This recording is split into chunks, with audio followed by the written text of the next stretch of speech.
Məbəs gününün və gecəsinin özünə məxsus əməlləri var. Gecəsinin əməllərindən biri qüsl almaqdır.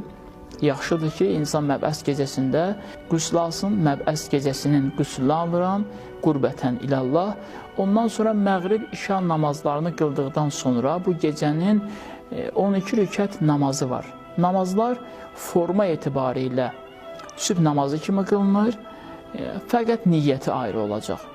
Misal üçün, məbəs gecəsinin namazını qılıram, qurbətən ilallah. 2 rükət qılınır, ta 12 rükət tamamlandıqdan sonra kiçik surələrdən, Kövsər, Fələq, İxlas, Nas surələrindən 7 dəfə oxunur. 7 dəfə surəni oxuduqdan sonra da bir dua var ki, o duanı biz yazılı şəkildə sizə təqdim edəcəyik. Əgər belə desək, yanınızda saxlamaq çətin olar. O dua oxunur və bu dua oxunduqdan sonra Allahdan hacətlərimizi istəyirik. Yaxşıdır ki, oyaq qalsın insan. Əgər kimin gücü çatarsa, oyaq qalsın, gecəni zikirlə başa vursun və bu gecənin əməllərindən biri də Həzrət Əli əleyhissalamın ziyarətnaməsidir. Həzrət Əli əleyhissalama salam verməkdir, onun ziyarətnaməsini oxumaqdır.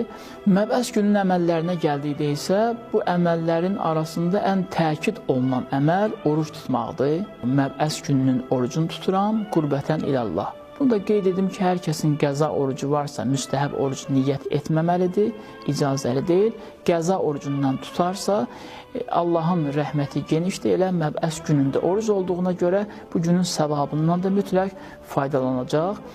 Və məbəs günündə qüsl almaq da müstəhəbdir. Məbəs günündə də qüsl alasan, tövsiyə edirlər, rəvayətlər, hədislər və eyni zamanda Həzrət Əli əleyhissalamın ziyarətnaməsi də məbəs günündə oxumaq müstəhəbdir.